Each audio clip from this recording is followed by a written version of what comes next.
क्या बताया, ये क्या है? लैपटॉप। बच्चों की पढ़ाई में काम आएगा?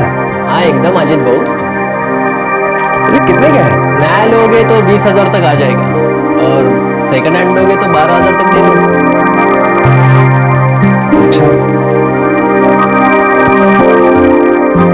अच्छा, ये कितने का?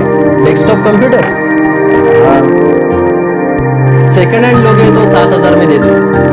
अभी एक अच्छा पीस है, काफी फायदेमंद सौदा होगा। अच्छा। सेकंड हैंड है लेकिन अच्छा है। बाबा ने इंटरनेट भी लगवा दिया है। अच्छा, तू कौन से साइज देखती है? कोई भी जिसकी जरूरत हो। फ्रेंड्स स्क्वायर नाम का एक साइट है, उस पर गई है? नहीं, ये क्या है? अरे बहुत अच्छी साइट है, उस पर तुम पूरा दिन चैट कर सकते हो, नए नए फ्रेंड्स बना सकते हो उस पर। अच्छा? हाँ, सच बोली तो पूरा टाइम मैं उसी पर चैट करती रहती हूँ, बहुत मजा आता है।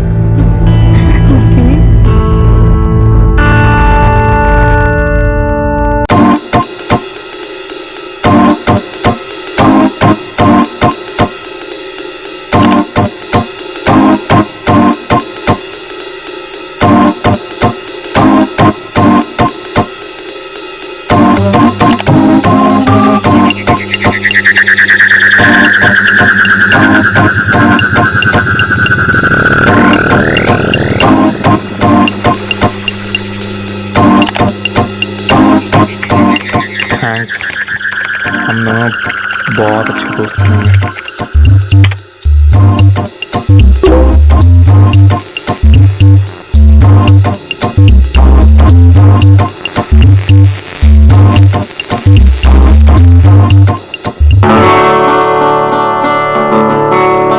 यस, मैं तुम्हें बहुत मिस कर रही हूँ। मैं भी कर रहा हूँ। क्या तू नहीं चाहती कि हम लोग हमेशा साथ ही रहें? ये कैसे हो सकता है फिरोज? तुम वहाँ हो और मैं यहाँ। हर्षिता, मैं यहाँ हूँ और अगर तुम भी यहीं आ जाओ तो? क्या मतलब? चलो शादी कर लेते हैं।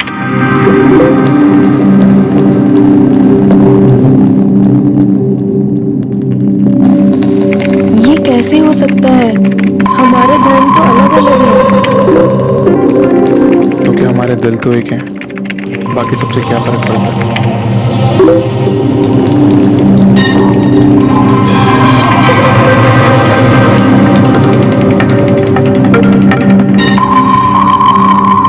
हर्षिता सिर्फ 17 साल की थी और फिरोज 21 साल का था। हर्षिता ने अब तक सिर्फ फिरोज की एक तस्वीर देखी थी और उस सोशल नेटवर्किंग साइट पर उसके मैसेजेस पढ़े थे और वो दोनों एक दूसरे से पागलों की तरह प्यार करने लगे थे।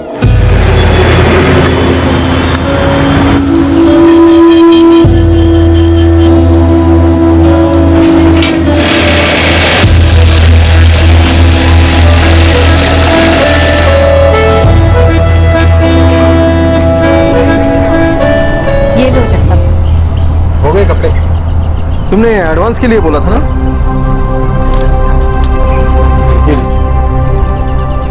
सरिता दाई, क्या तुम और टाइम दे पाओगी? काम ज्यादा आ रहा है ना इसलिए। मैं दोपहर 3 बजे यहाँ पाऊँ और फिर 6 बजे मुझे वापस जाना होगा। शाम का खाना बनाना पड़ता है ना घर जाके। हर्षिता 2:45 बजे आती है क्लास से। इस साल 12वीं क्लास में। घर का काम कराकर मैं उसे परेशान नहीं करना चाहती। तो रविवार को कर पाओगी? देखती हूँ, बताती हूँ।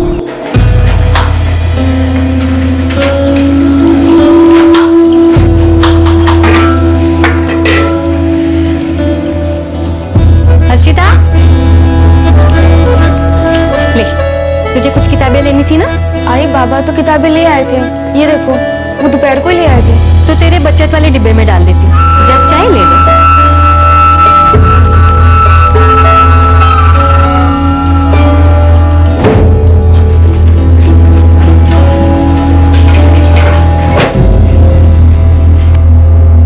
बेटा, तुझे और ट्यूशन क्लास की जरूरत हो तो बोल देना बाबा को। नहीं बाबा, इतना तो काफी है। दिन भर पढ़ती ही तो रहती है ये। अरे तो अच्छी बात है ना, ये हमारी बेटी को MBA करना है, बड़ी कंपनी में बड़ा अफसर बनना है, अपने माँ बाप का सर ऊंचा करना है, हो ना?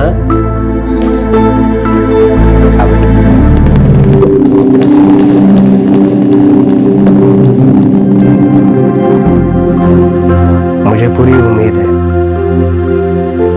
हर्षिता एक दिन जरूर कामयाब होगी। सो जाइए, दिन रात सोते जागते बस यही सपना देखते हैं आप। सो जाइए।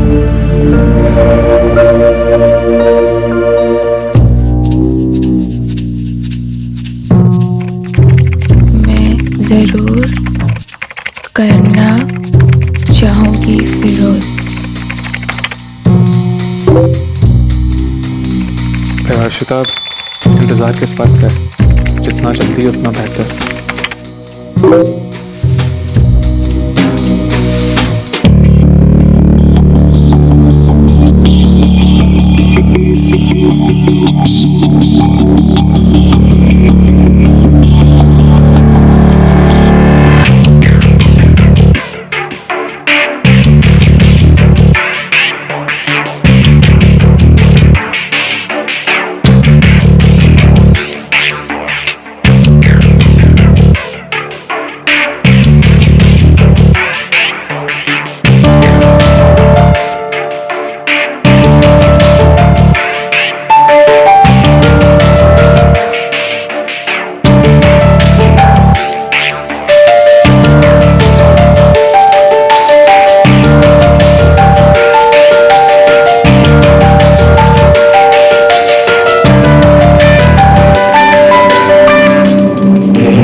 हर दिन हर पल तेरा इंतजार करता रहता हूँ हर्षिता।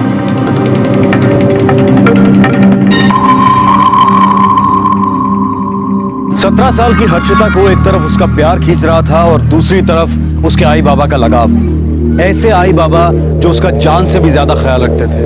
वो कम से उम्र की मासूमियत, वो प्यार जिसे वो पहली पहली बार महसूस कर रही थी, उसके लिए कोई भी फैसला लेना मुश्किल बना रहा था।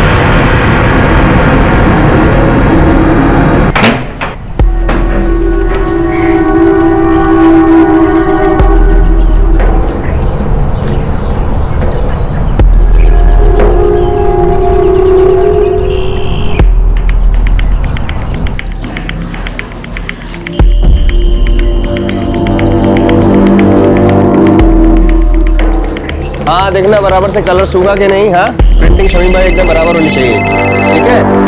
और ये अर्जेंट है। हाँ सरिता। हर्षिता ट्यूशन क्लासेस से अभी तक वापस घर नहीं आई। अरे तो कोई एक्स्ट्रा क्लास होगी। रोज 2:45 बजे तक आ जाती है घर। 4 बजने को अभी तक नहीं आई आज। एक्स्ट्रा क्लास भी हो तो अब तक आ जाना चाहिए था उसे। अच्छा ठीक है, मैं देखता हूँ। शमीम भाई ये आप करवा लेना, मुझे जरा जरूरी काम में आता हूँ। हाँ ये अर्जेंट है, जरा देख लेना।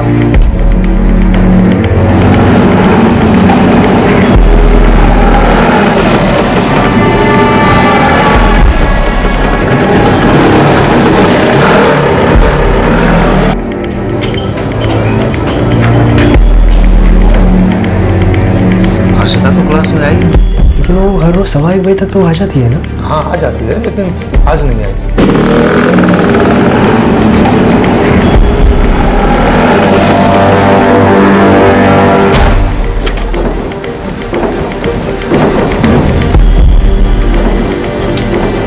हम 12 बजे क्लास स्टार्ट करते हैं, पर हर्षिता आज आई नहीं। वो नहीं है। मैं आपसे झूठ क्यों बोलूं?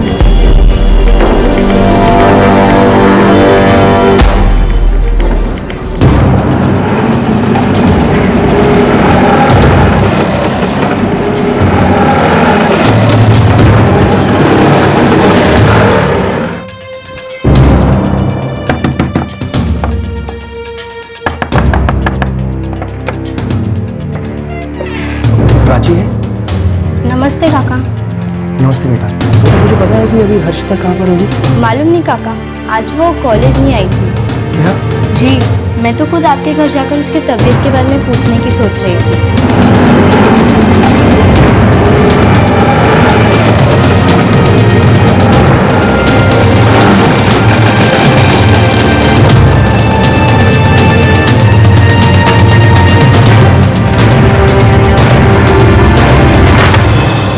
अरे मैं उसकी सब सहेली के घर पर गया पर वो कहीं नहीं मिली। सुबह कॉलेज के लिए तो निकली थी, मैंने टिफिन भी दिया था उसे। आई आई जाती हूँ, टिफिन। बाय।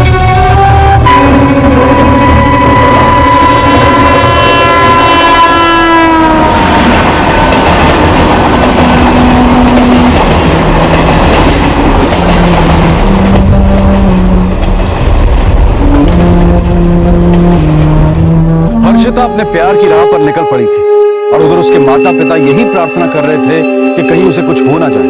वो बहुत चिंतित थे, लेकिन हर्षिता बहुत खुश थी। हर दिन कॉलेज के बाद वो 2 एक्स्ट्रा क्लासेस के लिए जाती है और फिर 2:45 बजे घर लौटती है। उसके बाद ही मैं काम पर चली जाती हूँ। सुबह वो कॉलेज के लिए निकली थी। उसके पास फोन है? जी नहीं। कॉलेज, कोचिंग क्लासेस और उसके फ्रेंड्स से एक बार फिर से बता दो। हमें उसकी एक फोटो चाहिए होगी। सर, अगर कुछ कॉलेज के अंदर या जस्ट बाहर होता तो हमें जरूर पता चल जाता। गेट पे सिक्योरिटी गार्ड रहता है सर। सुबह 8 बजे से शाम तक यही खड़ा रहता हूँ साहब। कॉलेज खत्म होने के बाद वो लड़की 11:30 बजे यहाँ से निकलती है। वैसे तो कुछ ध्यान नहीं है साहब, और अगर कुछ गड़बड़ी होती तो ध्यान जाता। नहीं, वो तो इधर आई ही नहीं। उसके फादर को भी मैंने यही कहा था। नहीं सर, आज वो कॉलेज ही नहीं आई थी। उसका कोई बॉयफ्रेंड है? नहीं सर, हम में से किसी का भी बॉयफ्रेंड नहीं है। नहीं सर, मैं तो खुद सोच रही थी कि कहीं उसकी तबीयत खराब तो नहीं हो गई है। वो कभी अपना क्लास नहीं मिस करती। कोई बॉयफ्रेंड? नहीं, उसका कोई बॉयफ्रेंड नहीं है।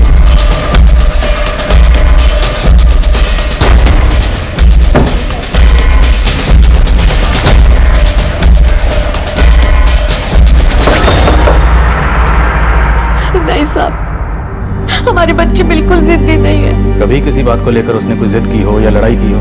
नहीं साहब। साहब, मैं फैक्ट्री में सुपरवाइजर हूँ और मेरी पत्नी भी लेडीज टेलर की दुकान में पार्ट टाइम काम करती है। साहब, हमें अपनी पूरी मेहनत से हर्षिता की हर इच्छा पूरी की है। हमारे बच्चे तो काम से काम रखने वाली लड़की है, बहुत होशियार है, MBA करना चाहती है। फिर भी याद कीजिए, कभी किसी बात को लेकर आपने उसे डांटा हो जिससे नाराज होकर वो कहीं चली गई? नहीं साहब, हर्षिता हमारी इकलौती बेटी है। हम दोनों ने तो उससे ऊंची आवाज में बात भी नहीं की कभी। आप चिंता मत कीजिए, हम उसे ढूंढने की पूरी कोशिश कर रहे हैं और उम्मीद है वो जल्दी मिल जाएगा।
हर्षिता, ये मेरा दोस्त आर्यन।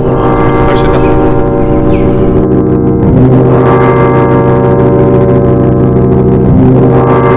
मेरे अम्मी अबू अभी थोड़े नाराज हैं, लेकिन जल्दी मान जाएंगे। 1-2 दिन में मैं अपने परिवार से तुम्हें मिलवा दूंगा। हम शादी तो करेंगे ना? हाँ बिल्कुल। फिरोज, मैं तो अभी काम पे जा रहा हूँ, कल सुबह तक ही वापस आऊंगा। तुम लोग आराम से रहना, अपना घर संभालो, ठीक? ओके।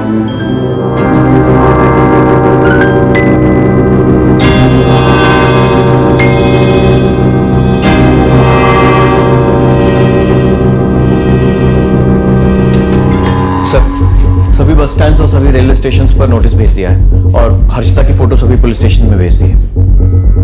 सब कुछ नॉर्मल चल रहा था, कुछ गड़बड़ नहीं थी, अचानक गायब हो गई। सर, मैंने खबरियों को भी काम पे लगा दिया है, कहीं कोई ट्रैफिकिंग रैकेट ना हो।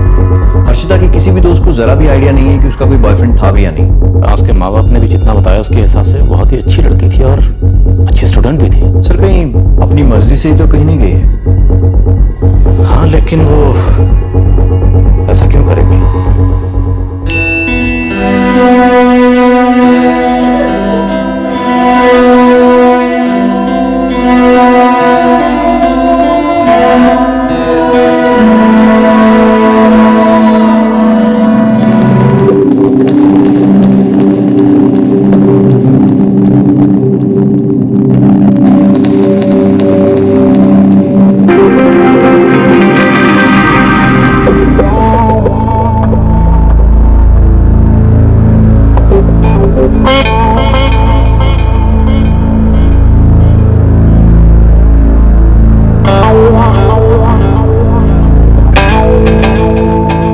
फिरोज अभी नहीं। मैं और बीवी हैं। पर हमारी शादी नहीं हुई है ना, और अभी तक तो मैं तुम्हारे अम्मी अबू से भी नहीं मिली हूँ। अरे वो तो आज नहीं तो कल मानेंगे। मुझे ये सब सही नहीं लगता। तुम झूठ बोल रही हो। नहीं फिरोज, ये सब शादी के बाद। लेकिन क्या फर्क पड़ता है? मुझे नहीं पता, लेकिन पहले हमें शादी कर लेनी चाहिए।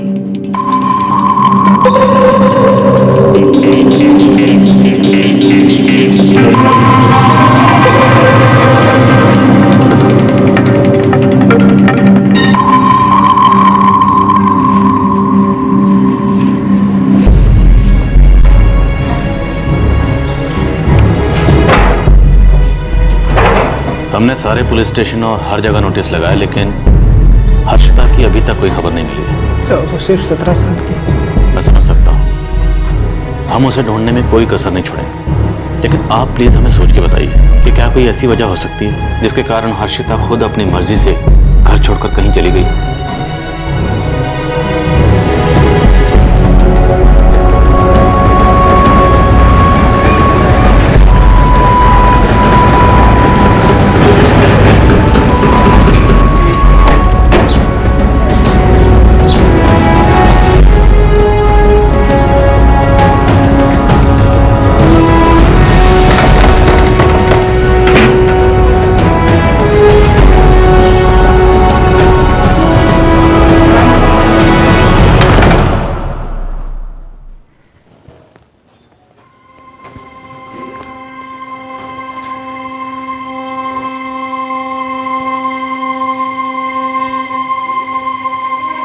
पुलिस को उसकी कोई खबर नहीं मिली है। वो पूछ रहे थे कि क्या कोई ऐसी वजह है जो वो खुद ही चले जाए। मेरे बचत के डिब्बे से सारे रुपए गायब हैं। कुछ सामान निकालने के लिए मैंने अलमारी खोली तो बचत का डिब्बा खोला गया था।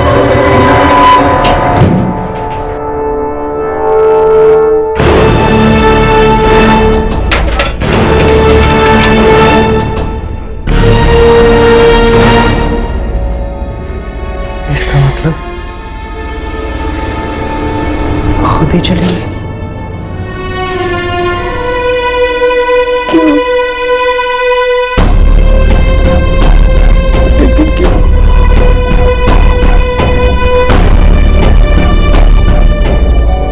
क्या हर्षिता घर से भाग गई है? नहीं, मुझे नहीं लगता। वो क्यों घर से भाग गई थी? क्या उसने कभी तुझे किसी बॉयफ्रेंड के बारे में बताया था? नहीं, उसने मुझे इस बारे में कुछ भी नहीं बताया।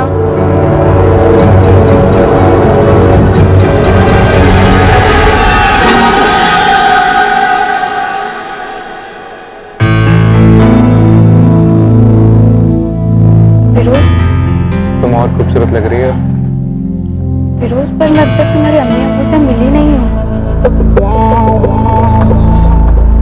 तुम्हारे बारे में जिक्र किया उनसे, वो भी थोड़े गुस्से में है, पर मान जाएंगे। फिरोज, मैंने पहले ही कहा था कि हमारे माँ बाप नहीं मानेंगे, हमारा धर्म अलग है। एक बार हमारी शादी हो गई ना तो वो मान ही जाएंगे। फिर वो पेरेंट्स हमारे प्यार करते हैं,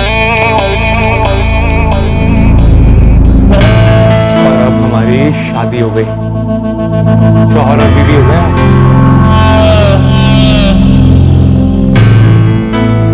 अब तुम्हारे पास मुझे रुकने का कोई बहाना नहीं।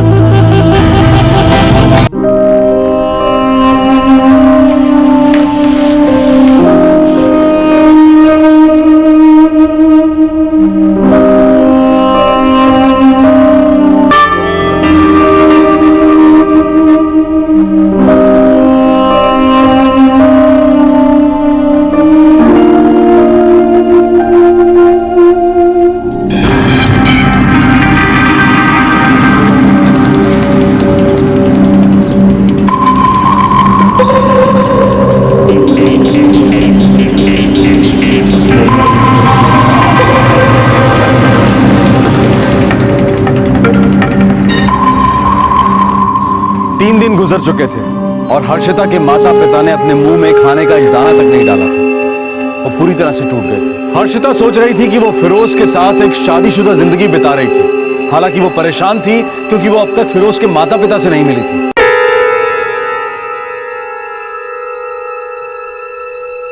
क्या हुआ? फिरोज, तुम मुझे अपने घर अब तक नहीं ले गए हो। मुझे ये सब सही नहीं लग रहा है। पर हम अच्छा टाइम बिता रहे हैं। पर फिरोज, मैं ये सब करने के लिए अपने माँ बाप को छोड़ के नहीं आई हूँ। मैं यहाँ पे घर बसाने आई थी, हमारा घर। मुझे तो लगा था कि तुम्हारे अम्मी अब्बू मान गए होंगे। हर्षिता, मुझे भी ये लगा था कि वो मान जाएंगे, पर वो मानने को तैयार ही नहीं है। मुझे नहीं पता, मुझे उनसे मिलना है बस।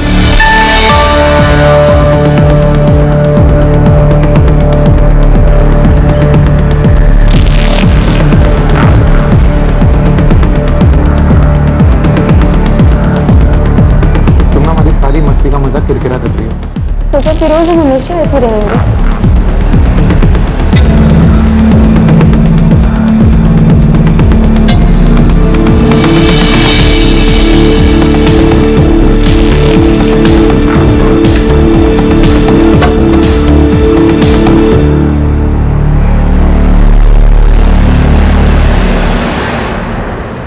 क्या हुआ? तुम अपनी अम्मी अब्बू से कब तक मिलवा रहे हो? वो अभी भी नहीं मान रहे। तुम पहले दिन से बस यही बोले जा रहे हो। आज 4 दिन हो गए। इतना आसान थोड़ी है हर्षिता। बट तुमने तो कहा था सब कुछ ठीक हो जाएगा। बुर्का खरीद लो और चली आओ। आ गई। अब क्या? देखो, तुम्हारे दोस्त के यहाँ भी रहना मुझे ऐसे अच्छा नहीं लग रहा है। ठीक है, कल मैं अपने अम्मी अब्बू से मिलवा दूंगा। ओके?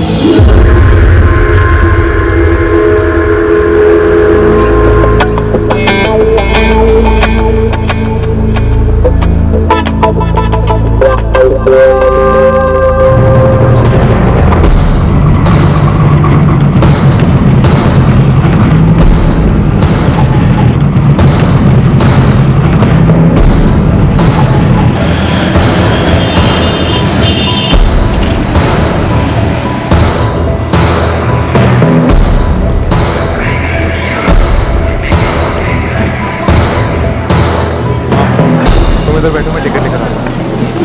हम कहाँ जा रहे हैं? मेरे घर ही जा रहे हैं, पर ट्रेन से जाना होगा। पास ही में है, तुम बैठो, मैं टिकट लेकर आ रहा हूँ।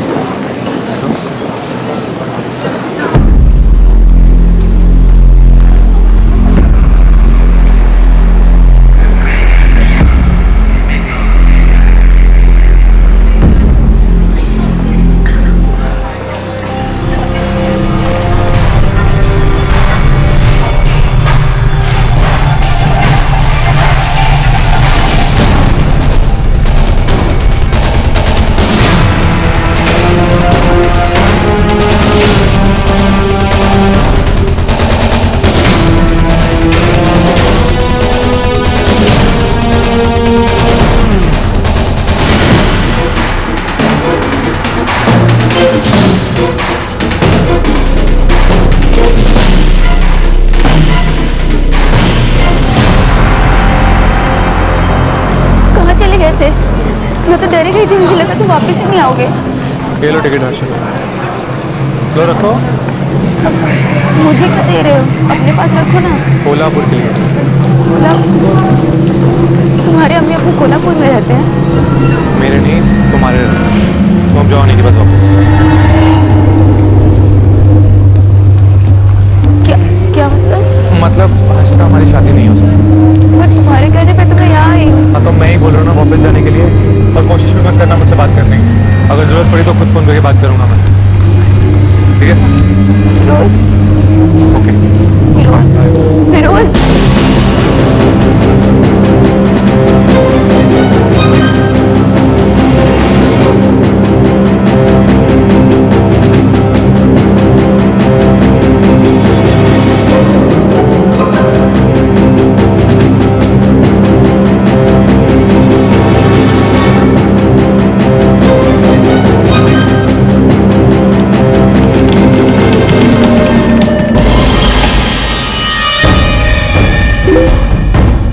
और वेट नहीं हो रहा है, मुझे बस तुम्हारे साथ रहना है।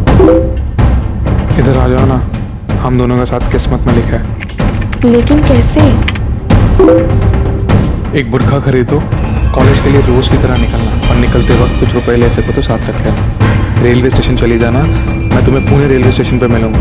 कोल्हापुर से पुणे के लिए 10:30 बजे ट्रेन निकलती है। मैं तुम्हारा बेसब्री से इंतजार करूँगा।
आपकी बेटी हर्षिता का पता चल गया है। कहाँ है वो?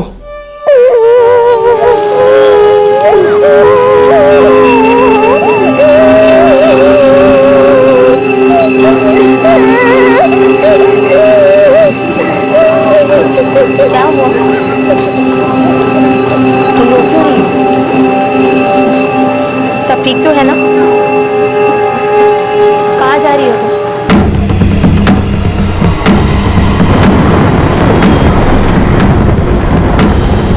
ये तो नहीं पता कि उसके साथ क्या हुआ, लेकिन उसने पुणे रेलवे पुलिस से कांटेक्ट किया और अभी वो उन्हीं के पास है। 1 घंटे में वो यहाँ थाने पहुंच जाएगा।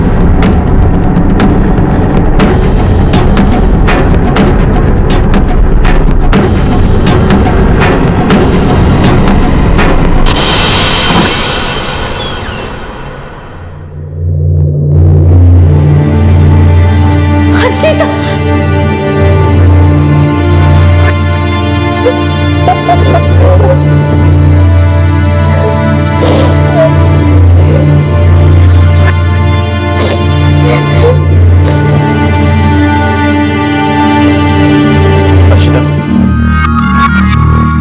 क्या हुआ था तुम्हारे साथ, बताओ।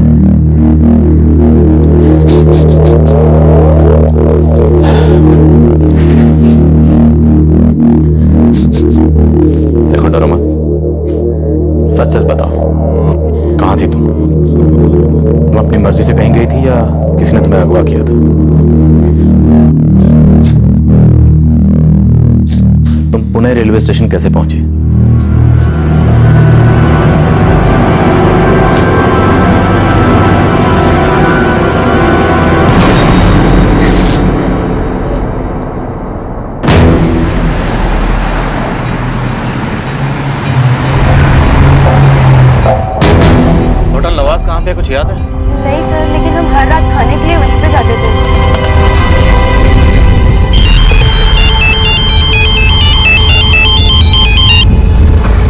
कर बोलो। सर इस फिरोज शेख का फ्रेंड्स का प्रोफाइल इनकम्प्लीट है और उसने जो फोन नंबर दिया वो भी गलत है। उसकी फ्रेंड लिस्ट में डिलीट की जा चुकी है। हम उसके पुराने इंटरेक्शंस निकलवाने की कोशिश कर रहे हैं। और होटल नवाब का क्या? सर मैंने डायरेक्टरी देखी है और बाकी सब भी चेक कर रहा हूँ, लेकिन अभी तक कुछ हाथ नहीं लगा। ऑलराइट, लेकिन कोशिश करते रहो।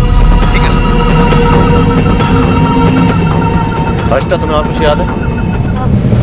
सर उस रात जब हम खाना खाकर घर वापस जा रहे थे, एक ज्वेलरी शॉप के सामने पुलिस खड़ी थी।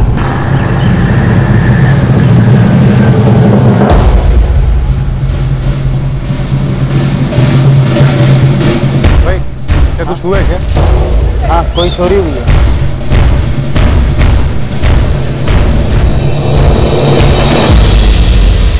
और कुछ? सर और कुछ खास तो याद नहीं है।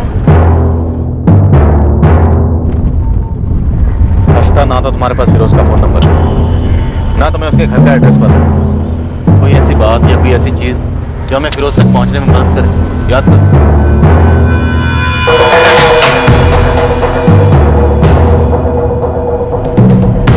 ये ज्वेलरी शॉप में चोरी किसने?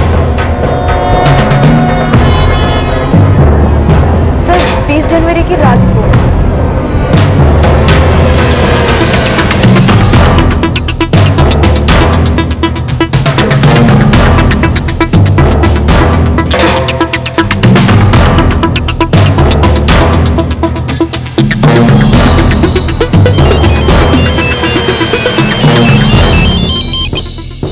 हाँ कर मर कर।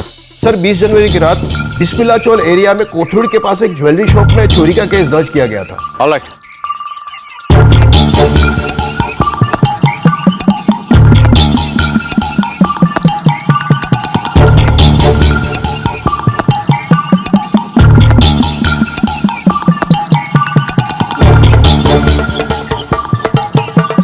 सर यही थी वो शॉप।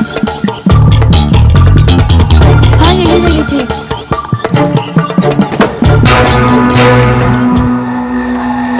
यही शॉप है जिसमें चोरी हुई थी। वो होटल भी कहीं आसपास ही है ना? जी सर। बट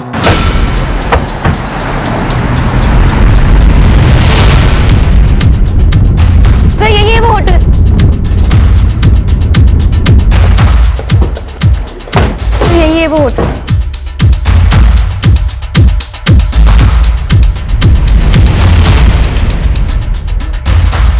इतना याद नहीं साहब, आता होगा। फिरोज शेख नाम है। नहीं साहब, कुछ याद नहीं आ रहा है। हर्षिता, तुम्हें फिरोज के उस दोस्त अरुण का घर याद है? या तुम लोग रुके थे? सर हम लोग तो हर रोज उस ज्वेलरी शॉप के वहाँ से निकलते थे और हर रोज वो खाने के लिए भी मुझे यहीं पे लाता था। और तो सर कुछ याद नहीं आ रहा। हाँ, और उनके घर के दरवाजे का रंग लाल था। ग्राउंड फ्लोर पे था? नहीं, फर्स्ट फ्लोर पे था। हम लोग सीढ़ियों से जाते थे। चलो।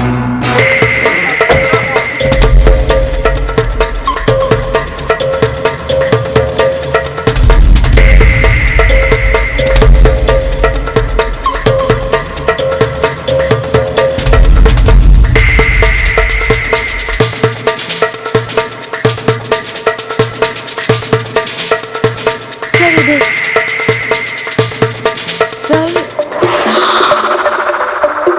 सर वो रहा अरुण का घर।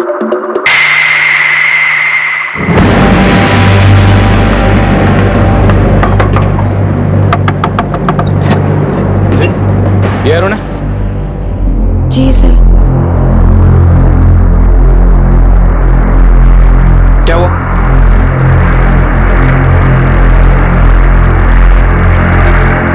फिरोज कहाँ है? क्या बात है?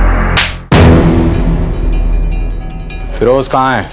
सर वो अपने घर पे होगा। कहाँ उसका घर? सर मुझे कुछ नहीं पता। फिरोज ने बोला था कि ये उसकी गर्लफ्रेंड है बस।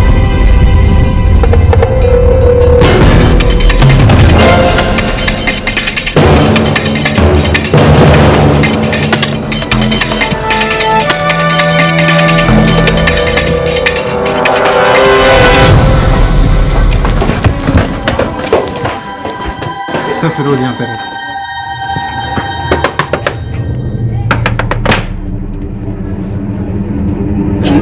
फिरोज? जी मेरा बेटा है। कहाँ है वो? अंदर है। क्या बात है सर? क्या बात है? क्या बात है? कौन है? क्या बात है? फिरोज!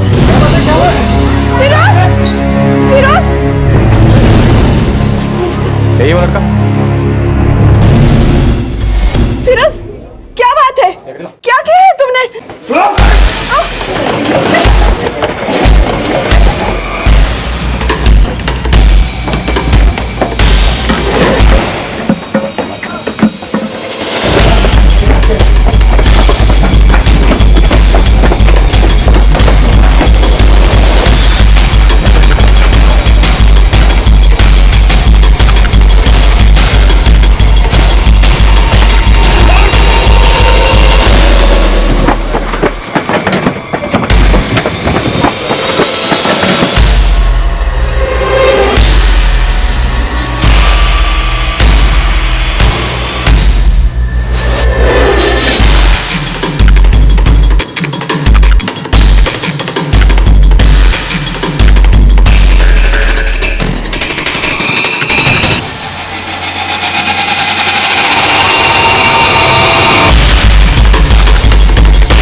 और कितनी लड़कियों को धोखा दिया तुमने? यार और कोई नहीं थी सर, बस कोई नहीं।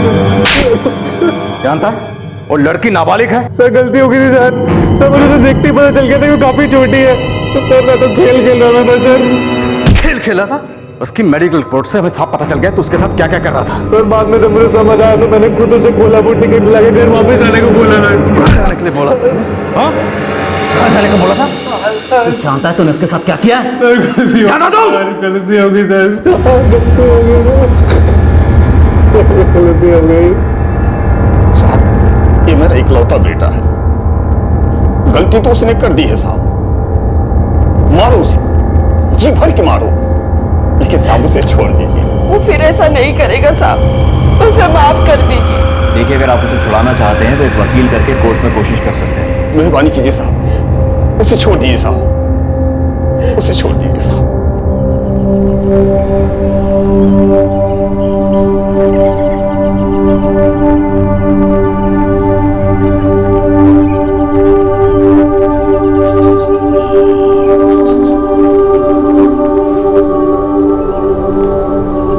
एक बार उससे बात कर लीजिए ना, गलती की है उसने, लेकिन उसका सबसे बड़ा सदमा उसी को लगा है। एक बार तो बात कर लीजिए ना।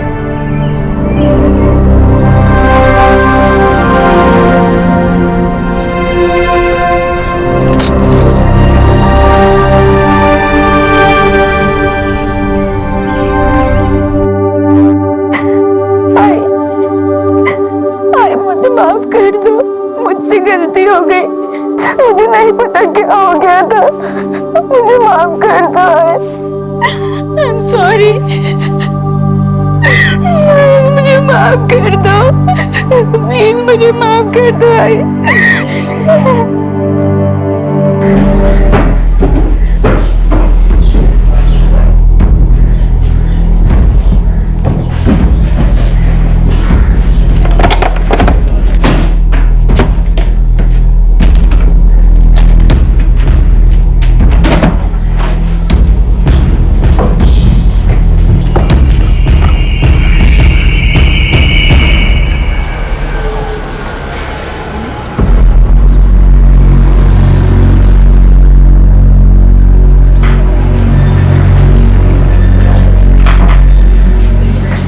क्या हुआ अजीत को?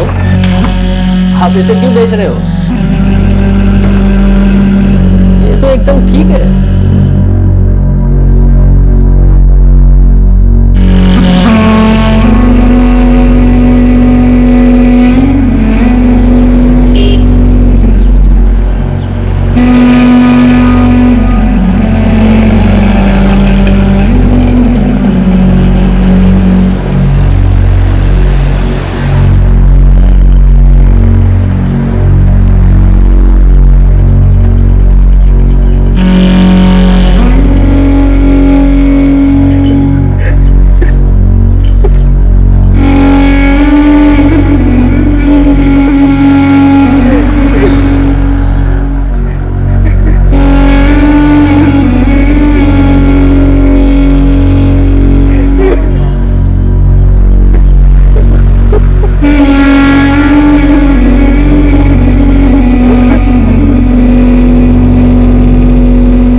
आईपीसी की धारा 361 के तहत वैध संरक्षण से अपहरण करने के लिए, 376 के तहत बलात्कार करने के लिए और पॉक्सो एक्ट के सेक्शन 4 के तहत पेनिट्रेटिव सेक्सुअल असॉल्ट के लिए केस दर्ज किया गया है। फिरोज अभी न्यायिक हिरासत में है और उसके खिलाफ चार्जशीट जल्दी ही पेश की जाएगी।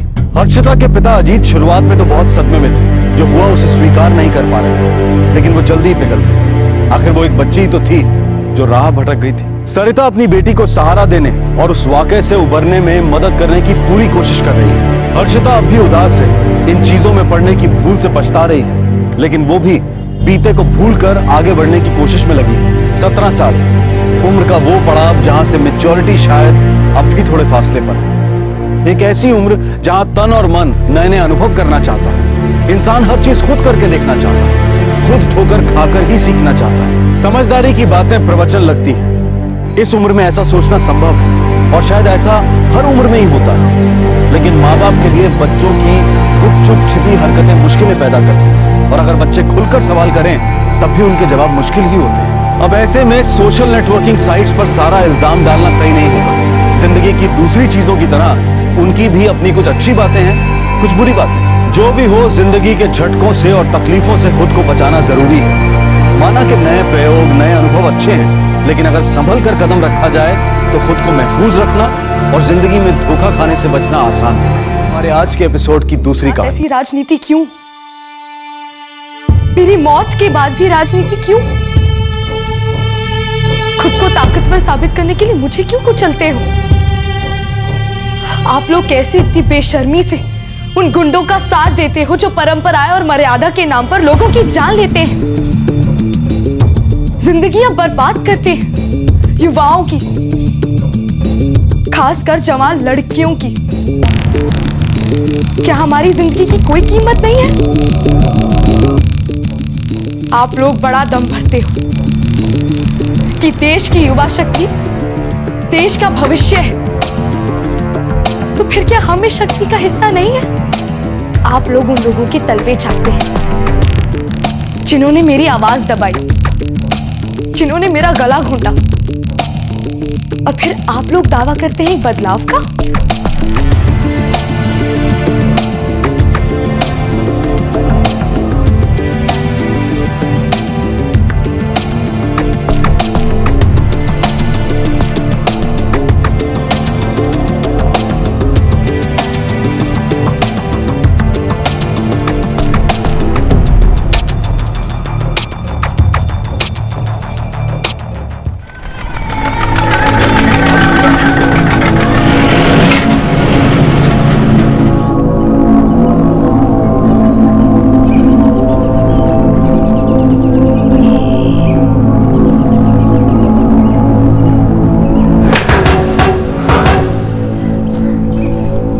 क्या हुआ है डॉक्टर साहब? बेटा हुआ है ना?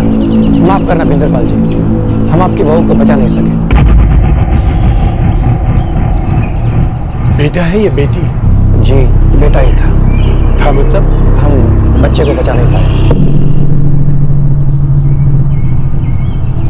हमारे खानदान इकलौता वारिस था।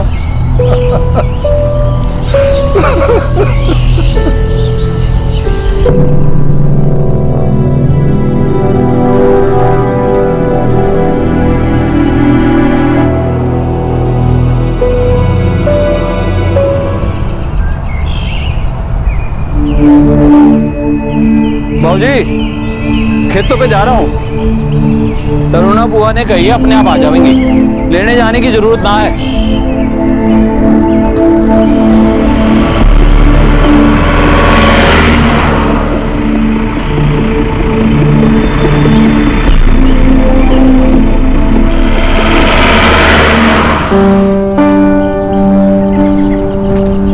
प्रणाम मामा जी। जीती रहे बेटा, जीती रहे। तू जा अंदर जाके सब्जी काट ले। हाँ, खाने की तैयारी कर, मैं अभी आती हूँ। जी।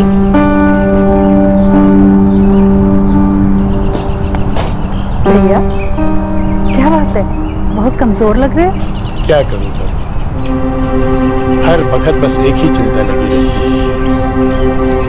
क्या कभी मेरे हुक्म को लुगाई मिलेगी? क्या कभी मैं अपने पोते की शकल देख पाऊंगा? कौन बढ़ाएगा हमारे खानदान के नाम को आगे? 27 बरस हो गए। तब से आज तक बस यही एक चिंता है जो खाई जा रही है। भगवान पर भरोसा रखो भैया, ऐसी चिंता करोगे तो बीमार पड़ जाओगे। रुक रुक, खुदाई तेरे को यहाँ से यहाँ करनी है, तो तू भी समझ ले किस तरह करना है। और जल्दी जल्दी हाथ चलाओ, और देखो ऐसे काम नहीं चलने का। आराम पड़, हाथ चला। नमस्ते भैया। अरे देविका कैसी है तू? बस ठीक हूँ। सफर बढ़िया रहा? बिल्कुल ठीक था। लीजिए, अच्छा खाना खाइए। ये बात तो ठीक है, जब तक बुआ जी और तू घर में है खाना तो बढ़िया ही मिलेगा।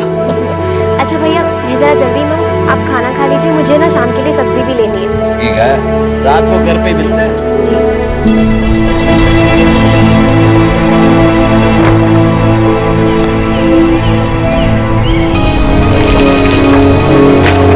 अरे सुन, जी तू बिंदरपाल जी की भांजी है ना? हाँ। उनकी छोटी बहन तरुणा की बेटी? जी हाँ। क्या नाम है तेरा? देविका। तो मेरा अंदाजा सही निकला, तू बड़ी होकर और भी सुंदर होगी।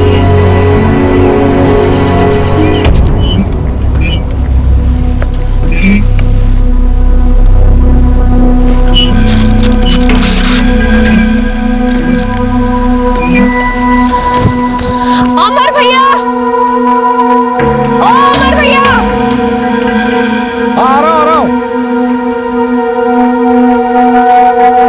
कैसे आना हुआ? कुछ बात ही ऐसी थी, इसलिए बिना खबर दिए ही चली आई। ये बात हो गई? मैंने श्याम भाई के लिए एक बहुत अच्छी लड़की देखी है। बहुत बढ़िया खबर है। वो तो कहाँ की है लड़की? मेरे गांव की है, बहुत सुंदर लड़की है, उसका नाम देविका है। परिवार को जानते हो उसके? बड़े अच्छे से, आप कहो तो बात चला लो, आकर मिल लो एक बार। कुछ रोज के लिए अपने मामा के घर ठहरी है, हो सकता है बात बनी जाए। वो तो बहुत बढ़िया हो जाएगा भाई। 8 साल से लड़की ढूंढ रहे हैं इसके लिए, मिलती ना। 32 का हो लिया है, तू बात करके देख, बुलाएगी तो आ जाएंगे हम। जी भैया जरूर। भाई साहब आप जैसा ठीक समझे। भाई मैंने तो ये लागे कि रिश्ता हाथ से जाने नहीं देना चाहिए। बाबूजी, अब तो चाचू के लिए खाना कोई और ही बनाएगी। पगली पहले बात तो पक्की हो जान दे।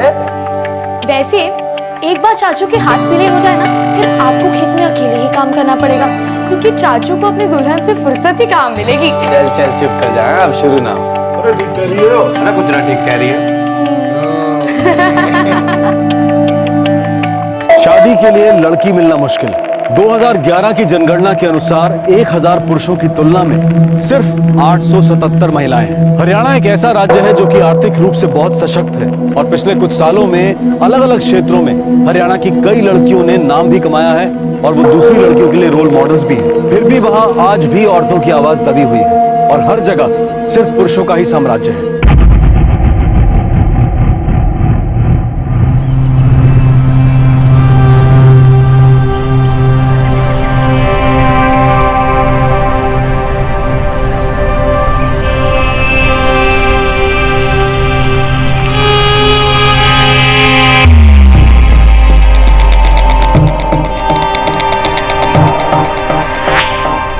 बेटा, सबके हाथ में चाय दे।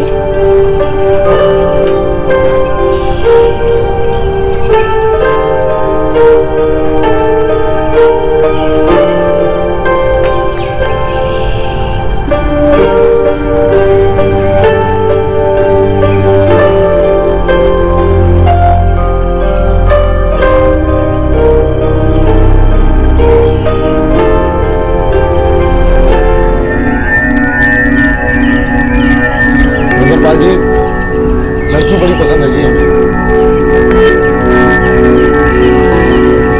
अब आप लोग अपना बताओ जी। जी, हमें भी लड़का पसंद है। बहुत खुशी की बात है जी।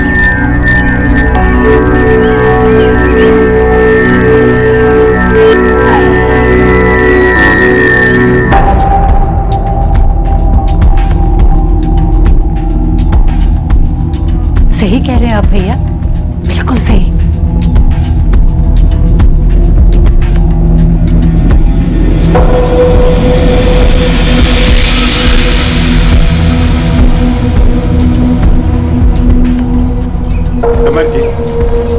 आपसे कुछ अकेले बात करनी। जी बिल्कुल जी। अब लड़की तो दे ही रहे हैं, लेन देन की बात भी कर ली जाए। देखो जी, हम लोग आप जितने रईस तो ना है, पर दोनों भाई मिलके इतना कमा लेते हैं कि सुख चैन से बस बसर हो जाता है। आपकी बेटी की भी शादी तो नहीं तय हुई है ना? नहीं जी, अभी सोच ही रहे हैं, बस रिश्ता ढूंढना शुरू करेंगे। 2 साल पहले मेरी पत्नी गुजर गई, तब से घर का सारा काम वही देखती है। अरे तो घर का ख्याल करने के लिए तो हमारी देविका आपके यहाँ आ ही रही है, अगर सब कुछ ठीक ठाक हो गया तो। कैसी बात कर रहे हैं मिंदरपाल जी, सब कुछ बढ़िया हो। और कोई बात करनी हो तो बताओ जी। अमर जी, मेरे पास ढेर सारे खेत खलिहान है, बहुत सारी जमीन जायदाद है, लेकिन हमें कोई वारिस नहीं है। मेरे बेटे हुकुम की पत्नी बरसों पहले गुजर गई और उसके साथ ही उसके बच्चे की भी मौत हो गई। तब से हमने बहुत कोशिश की, लेकिन उसके लिए कोई लुगाई नहीं ढूंढ पाया। आप अगर राजी हो तो अड्डा सड्डा कर लेते हैं। मेरी बेटी देविका को आप रख लो और अपनी बेटी स्मृति हमें दे दो। मेरे बेटे हुकुम का घर बस जाएगा।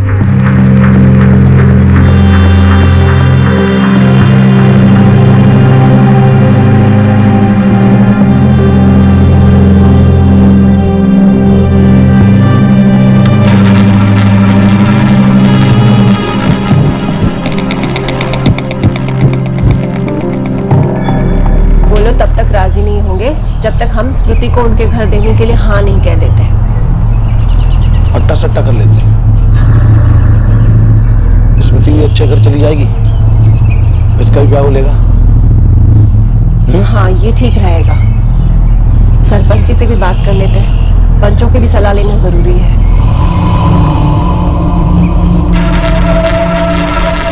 बिल्कुल सही है, इसमें गलत क्या है? बस जी, मैंने सोचा जी पंचायत की रजामंदी ले ली जाए। इस रिवाज को तो पंचायत ने पहले से ही मंजूरी दे दी है। अब आप अपनी बेटी उनको दें, उनकी बेटी आप लें। इसी में दोनों परिवारों की भलाई है। ये तो अच्छी बात है। शाम को अपनी लुगाई मिल जाएगी और हुकुम को अपनी लुगाई।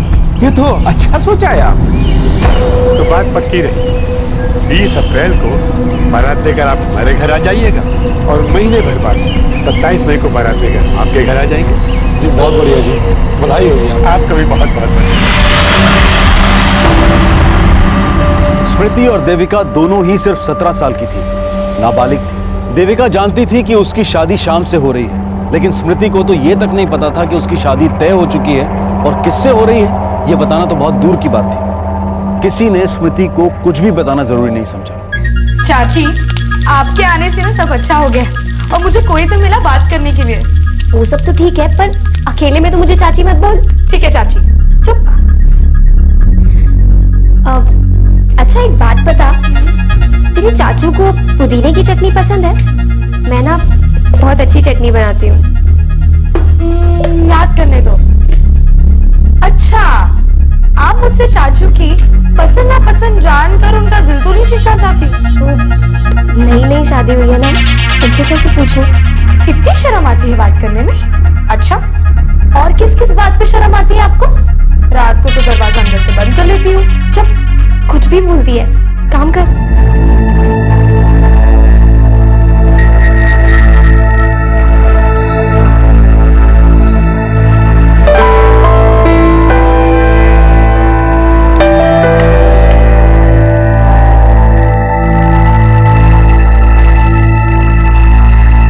चाचू, आप ये पुदीने की चटनी चखिए ना,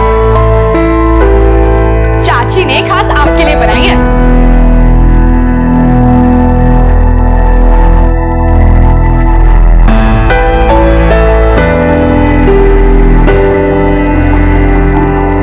अच्छी है, बहुत अच्छी है।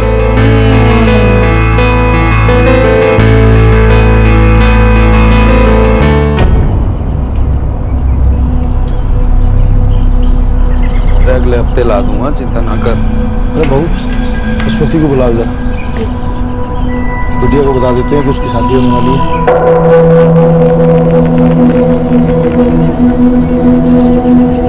जी बाबूजी। बेटा, अगले हफ्ते तेरी शादी होने वाली है, 27 तारीख को। अब तो फिर बुआ भी आ लेंगी, उसके साथ अपने कपड़े गहने ले आएंगे, पूरी पसंद।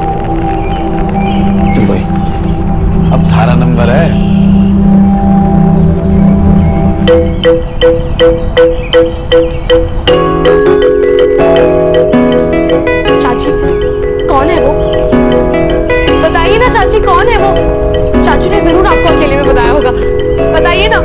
उसका नाम नहीं बताऊंगी। चाची, अरे चाची रुको ना, चाची चाची बताओ ना, अरे सुनो तो सही, चाची बताओ ना चाची, अरे चाची सुनो ना, बताओ ना चाची कौन है वो? सच बताओ, मुझे नहीं पता। चाची बताओ ना कौन है वो, कैसा दिखता है, कहाँ से है? सच्ची पापा मुझे नहीं पता, पर हाँ जो भी हो तू उसके घर जाने की तैयारी कर ले।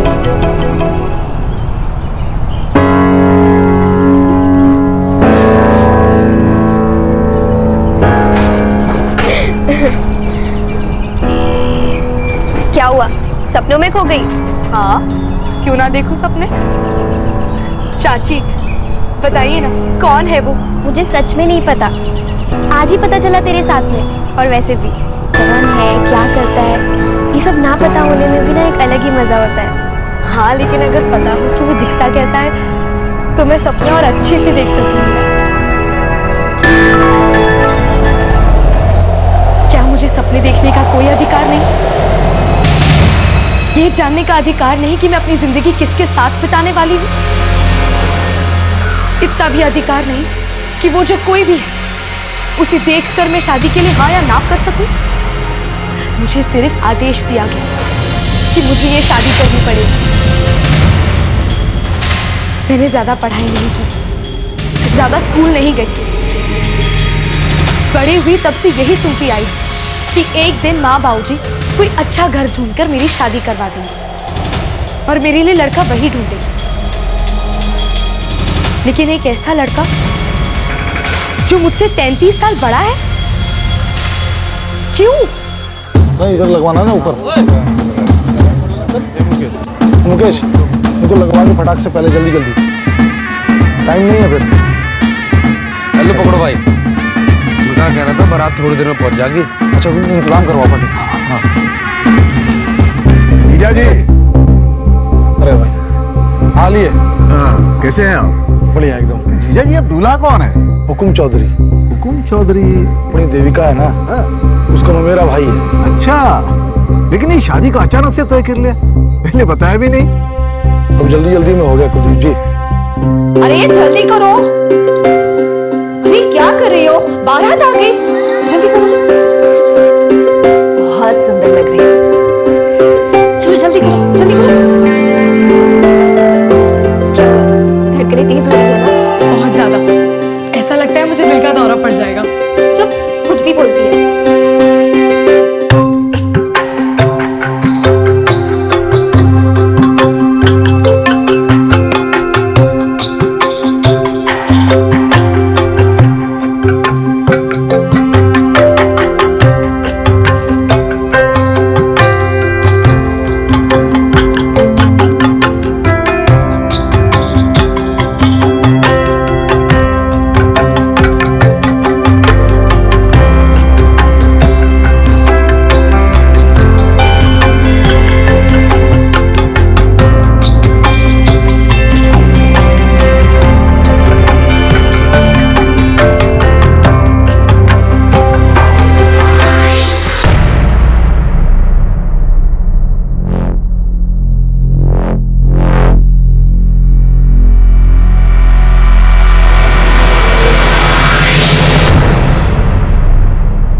आप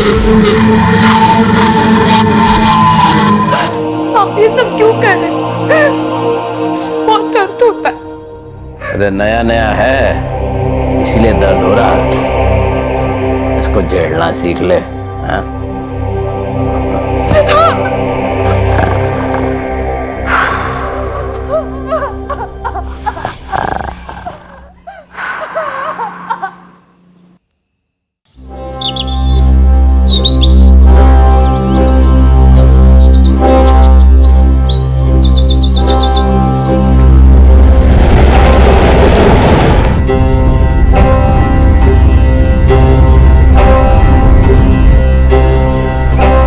तुम्हारी बेटी ने आपके घर को पूरी तरह अपना लिया। जी बिल्कुल, घोड़े की रस्म के लिए से यहाँ छोड़े जा रहा हूँ, एक हफ्ते बाद लेने आ जाऊंगा। जैसा आप ठीक समझे जी, आपका ही घर है ये।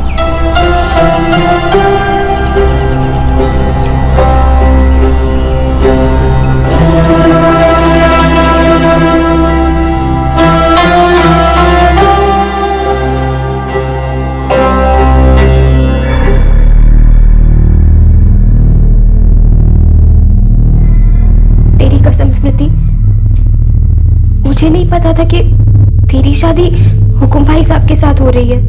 उन्हें मेरी कोई परवाह नहीं है। उन्होंने पिछले हफ्ते हर रात मेरे साथ जबरदस्ती की।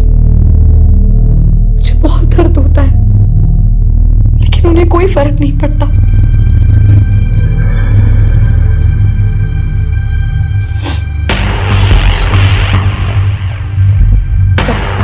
अब मैं वहां वापस नहीं जाऊंगी। कैसी बातें कर रही है तू?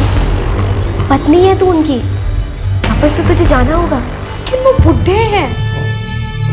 मैंने ऐसे आदमी के साथ शादी करने के सपने नहीं देखे थे। मैं तेरी तकलीफ समझती हूँ, पर तू ये क्यों बोल रही है कि हम लड़कियां हैं? हमें कोई हक नहीं है ये सब सोचने का। एक बार शादी हो गई तो हो गई। क्या किसी ने मुझे पहले बताया था कि मेरी शादी एक बुढ़े से होने वाली है? मानती हूँ कि तुझे किसी ने नहीं बताया, पर अगर तुझे पता होता तो भी तू क्या कर लेती?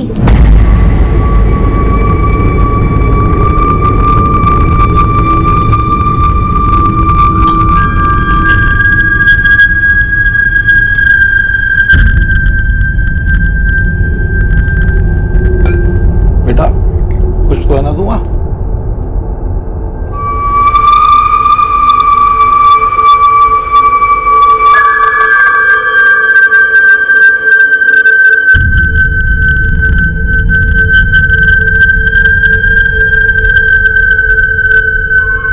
स्मृति, मैं तेरी कोई मदद नहीं कर सकती।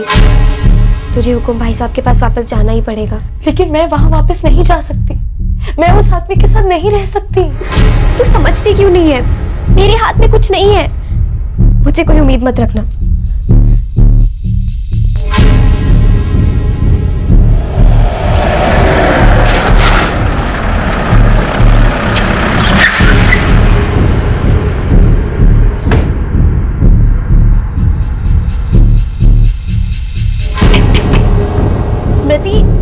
बाहर आओ, हुकुम भाई साहब तुम्हें लेने आए हैं। स्मृति, दरवाजा खोलो, हुकुम भाई साहब लेने आए हैं। स्मृति, तुम सुन रही हो ना? स्मृति, सुनिए। आप जरा 2 मिनट के लिए अंदर आइए ना। क्या बात होगी?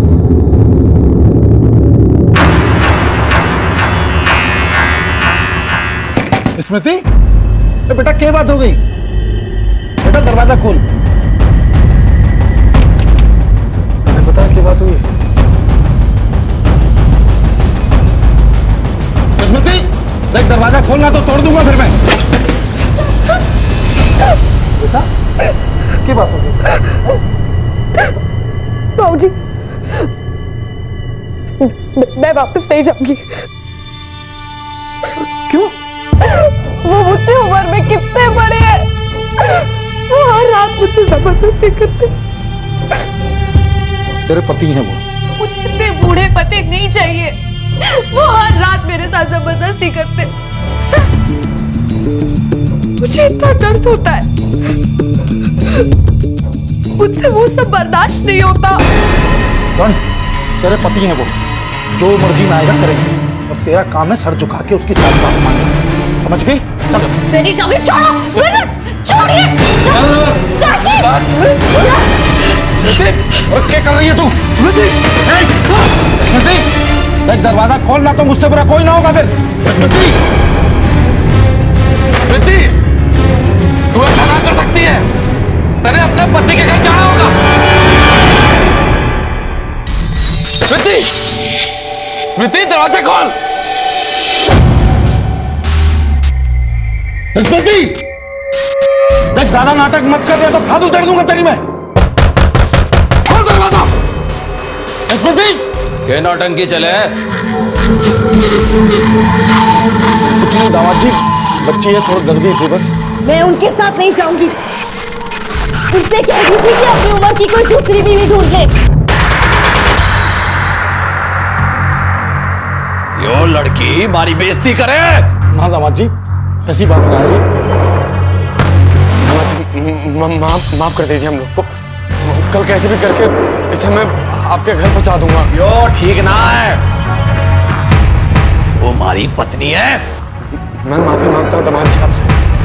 कल तक कैसे भी करके वो आपके घर तक पहुंच जाएगी।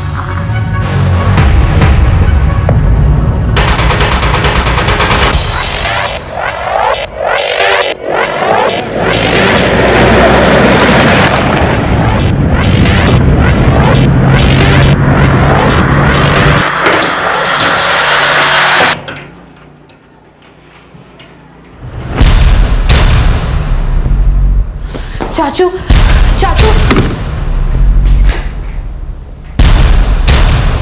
इसी कमरे में बंद रहने दे इसको। बंद कर दे 2 दिन खाना पीना। भूखी प्यासी रहेगी, कल ठिकाने आ जाएगी इसकी।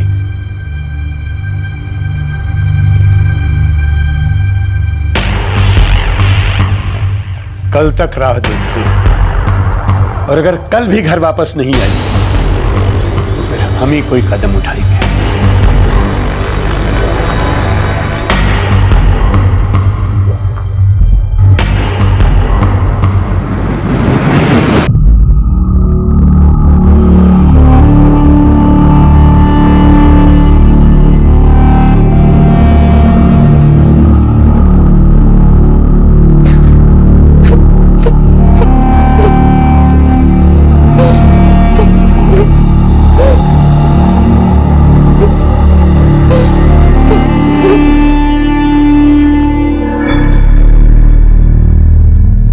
दामाद जी को जुबान दे रखी है, ये भी से घर तो छोड़ना पड़ेगा, नहीं तो हम लोगों की नाक कट जाएगी भाई साहब।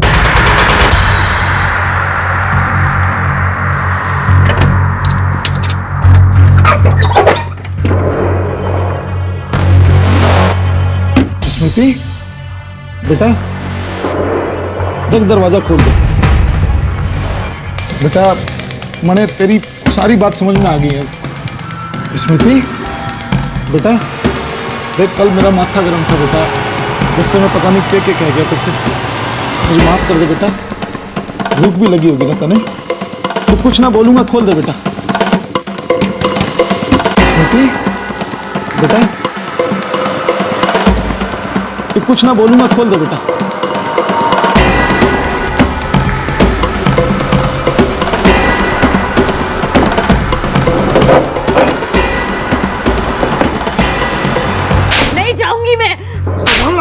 क्यों जाएगी ना, क्यों जाएगी ना, हम जाएंगे ना।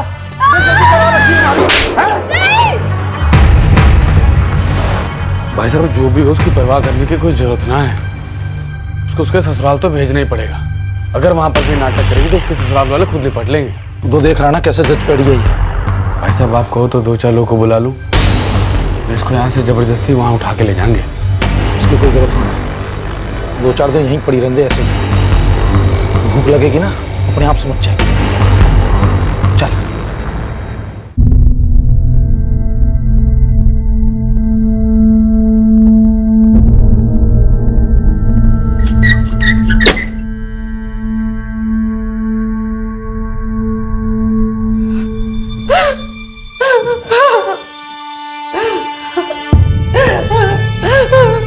चुप हो जा चाची, मेरी मदद कर दो ना चाची। तू चुपचाप चली क्यों नहीं जाती यहाँ से? क्या मिलेगा ये सब करके? मैं बाबूजी की मार सह लूंगी, लेकिन उस जानवर को बर्दाश्त नहीं कर सकती मैं।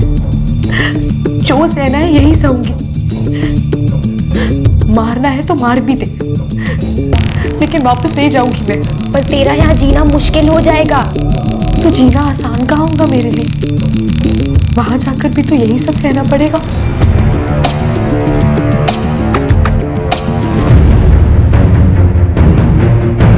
अमर और उसका परिवार तो आपके रिश्तेदार हैं गुलाब जी। इससे क्या होता है?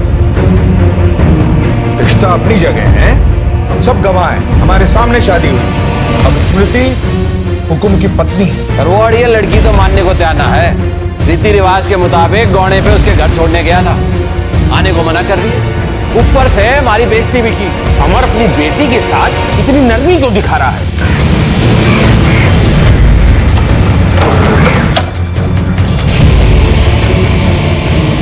राम राम जी। राम राम। वो कौन कह रहा है बेटी के साथ नरमी बरत रहे हम? तो अब तक उसे घसीट के भिंदर पाल जी के घर क्यों नहीं लेकर गए? अब हमने बहुत कोशिश की, बात करने की भी बहुत कोशिश की, पर वो मान ही ना रही है। अब वैसा ही होगा जैसा आप लोग कह रहे हैं। घसीट करके उसको उसके ससुराल ले जाएंगे हम लोग। नहीं, ऐसा मत करो। बात करो उससे, समझाओ उसको। वो अपनी मर्जी से वहां जानी चाहिए। मुझे लगता है बात करने से उसको अकल आ जाएगी। और अगर ऐसा नहीं हुआ तो फिर देखेंगे क्या करना है। अरे इतना वक्त देने की क्या जरूरत है? सबकी रजामंदी से शादी हुई है। और कोई पत्नी अपने पति से ऐसे बात करे है? मुझे वो लड़की मेरे घर में चाहिए। मेरे घर की बहू है वो। मैंने अपने घर की लड़की देविका अमर के घर दी थी, इस समझौते के साथ कि इनके घर की लड़की मेरी बहू बन करके आएगी। अरे जवाब दिया इन्होंने, तो मेरे पीछे क्यों हट रहे हैं? अगर स्मृति मेरे घर नहीं आई तो हम देविका को वापस ले आएंगे।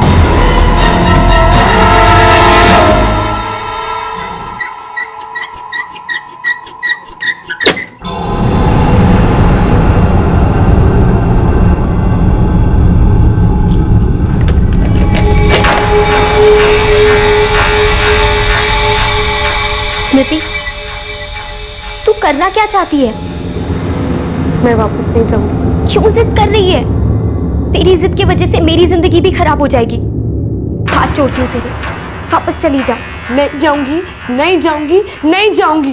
देख स्मृति, खुद पे नहीं तो कम से कम मुझ पे तरस खा ले। अगर तू वापस नहीं गई ना तो मेरे मायके वाले आके मुझे ले जाएंगे। चाची, मेरी यहाँ से निकलने में मदद कर दो। पागल हो गई है तू? अगर किसी को पता चला ना कि मैंने तेरी मदद की है तो मेरा जीना भी मुश्किल हो जाएगा। स्मृति, मेरी बात समझने की कोशिश कर। तू अपने घर वापस चली जा। ये सब करके ना तुझे कुछ नहीं मिलेगा। हम लड़कियों की बात कौन सुनता है?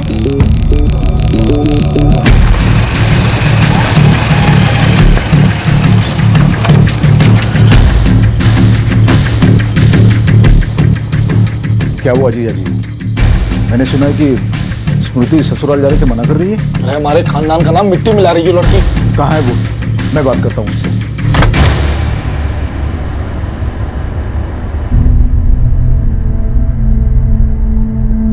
मामा जी,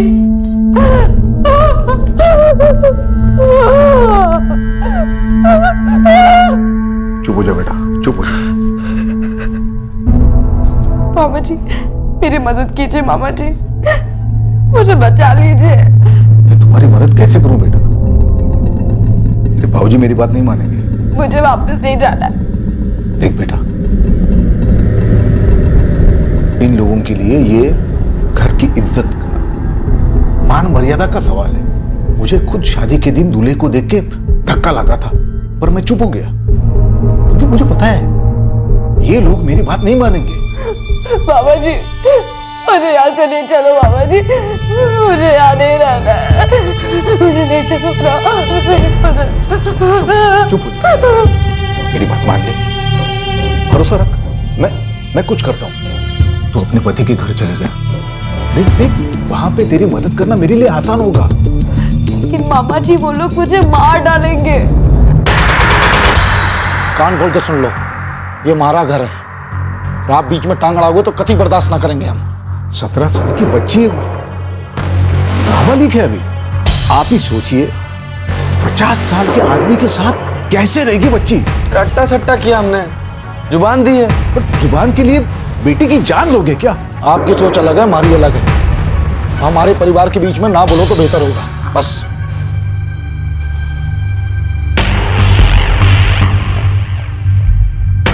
मैं अपनी जुबान देता हूं जी, अपनी बेटी को कल तक का वक्त। राजी हुई तो ठीक, ना तो घसीट के हुकुम जी के दरवाजे पे ले जाऊंगा मैं। यही सही होगा। इतने दिन बीत गए, लड़की ससुराल जाने को तैयार ही नहीं। आसपास की कच्ची उम्र की लड़कियां देखेगी तो क्या सीखेगी? औरतों को इतना जिद्दी होना ठीक नहीं है। उसकी जिद के सामने हम सब झुक गए तो बाकी की लड़कियों के दिमाग खराब हो जाएंगे। लड़कियां हैं ही कितनी लड़कियां, ज्यादातर को तो घर में ही मार दिया जाता है और कुछ को तो पैदा होने के बाद खत्म कर दिया जाता है। बचती हैं मुझ जैसी कुछ लड़कियां जिन्हें आवाज उठाने पर, हुक्म ना मानने पर कुचल दिया जाता है। और कुछ लोग इसे पंचायत कहते हैं। कुछ लोगों के लिए तो ये सामाजिक संस्थाएं हैं और कुछ लोग इनकी तुलना एनजीओ से भी करते हैं। लेकिन दांव पर तो मेरी जिंदगी लगी है।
देखो तुमको भी रुकना पड़ेगा, साहब अभी आया नहीं है।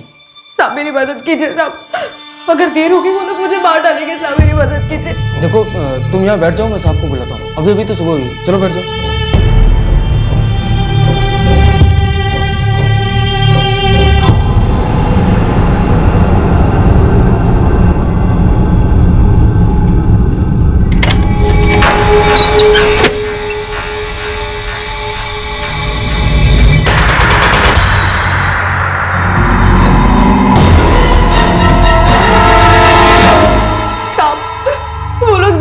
मुझे मेरे ससुराल भेजना चाहते हैं। मुझे वहां नहीं जाना साहब। लेकिन तुम्हारी तो उससे शादी हुई है ना? उन्होंने मुझे बिना बताए मेरी शादी 50 साल के आदमी के साथ कर दी। मैं अभी 17 साल की हूँ। वो आदमी मेरे साथ जबरदस्ती करता है। मुझे उसके घर नहीं जाना है साहब। मैं उस आदमी के साथ नहीं रह सकती।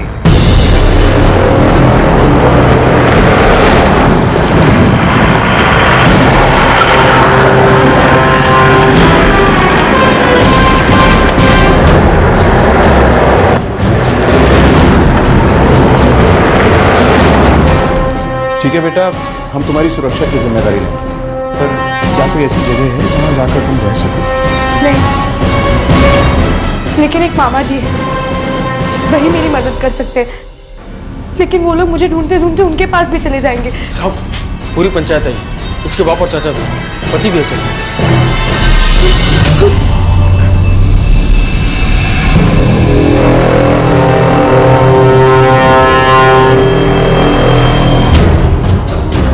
देखिए मैंने कहा रुक जाइए, कोई आगे नहीं बढ़ेगा। देखिए जय सिंह जी, ये ग्राम पंचायत का मामला है, आप इससे दूर रहो। और जो हमारी बेटी है, यो मारी बीवी है। मैं इस आदमी के साथ नहीं जाऊंगी। आप लोग लड़की पे जबरदस्ती नहीं कर सकते। कोई जोर जबरदस्ती नहीं कर रहा इंस्पेक्टर साहब। उसके बाबूजी से बातचीत हुई थी, रिश्ता पक्का हुआ था, बाकायदा शादी हुई थी और सभी पंच गवाह हैं। लेकिन मुझे किसी ने नहीं बताया था कि मेरी शादी एक बुड्ढे से होने वाली है। नो मेरी बेटी है और इससे कैसे निपटना मैं देख लूंगा।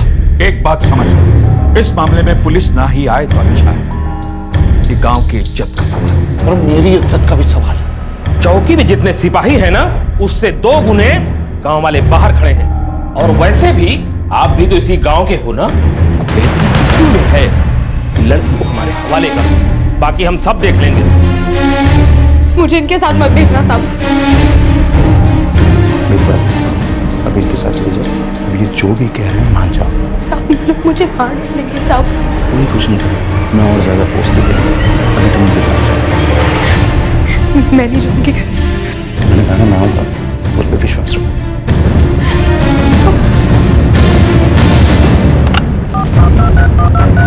सर, एसएचओ जैसे सर, मुझे और ज्यादा फोर्स की जरूरत है। गांव में एक लड़की की जान को खतरा है सर। गांव वाले अपन कुछ भी कर सकते हैं।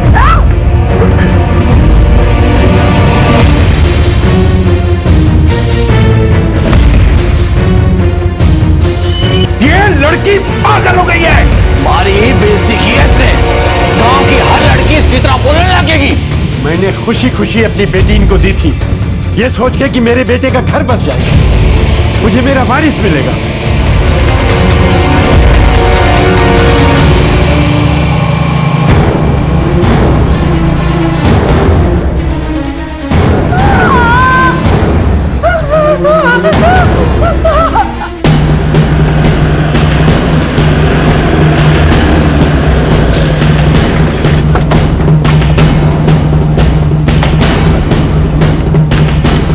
अंदर देखो। क्या देखो?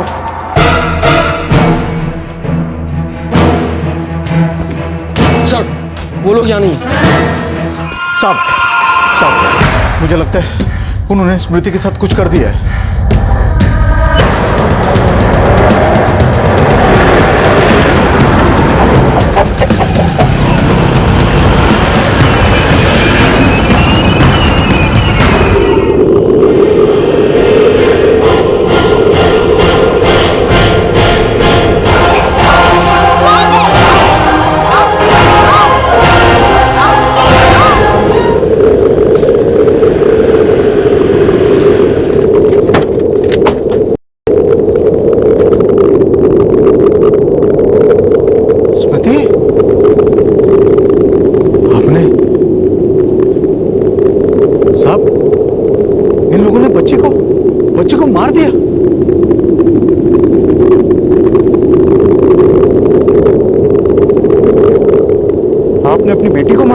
किसी ने नहीं मारा इसे, सब इसके कर्मों का फल है। और ये कोई जुर्म नहीं है, हमारे गांव की मान मर्यादा की रक्षा है, गांव की इज्जत की रक्षा है। और इज्जत से बड़ा कुछ ना है, किसी की जान बिना।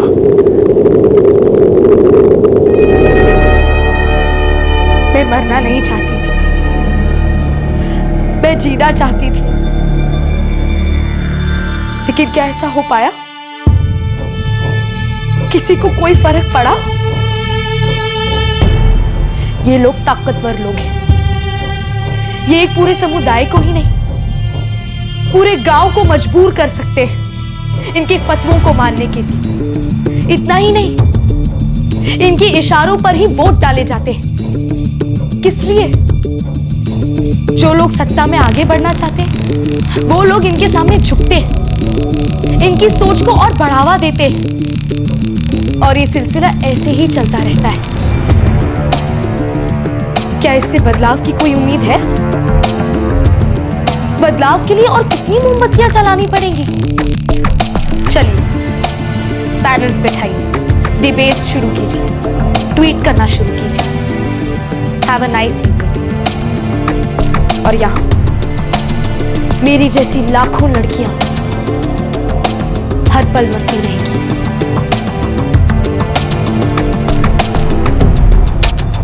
स्मृति के पिता अमर और चाचा श्याम दोनों को हत्या के लिए आईपीसी की धारा 302, आपराधिक षड्यंत्र के लिए धारा 120B और कॉमन इंटेंशन के लिए धारा 34 के तहत गिरफ्तार किया गया है। स्मृति के मामा कुलदीप वो इकलौते इंसान हैं जो पुलिस के सामने बयान देने आए। पोस्टमार्टम रिपोर्ट से साबित हो गया है कि स्मृति की मौत गला घोटने से हुई थी। न स्मृति के पिता को, न उसके चाचा को और ना ही गांव के किसी आदमी को जरा सा भी अपने किए पर पछतावा है, बल्कि उन्होंने जो हुआ उसका समर्थन किया। कुलदीप ने गांव छोड़ दिया है क्योंकि वहां उनकी जान को खतरा है। सुनवाई की तारीख पर वो अपना बयान दर्ज करवाने आए और फिर वापस चले गए। 2012 में एक सेशन कोर्ट ने स्मृति के पिता और उसके चाचा को उम्र कैद की सजा दी। दोनों ही इस समय सश्रम कारावास की सजा काट रहे हैं। अदालत ने यह महसूस किया कि स्मृति के गुनहगारों को सख्त से सख्त सजा उन लोगों के लिए एक संदेश होगा जो इस तरह की मान मर्यादा और झूठी इज्जत के लिए किसी भी हद तक जा सकते हैं। लेकिन क्या ऐसा करने से सच में कोई बदलाव आया? कुछ फर्क पड़ा?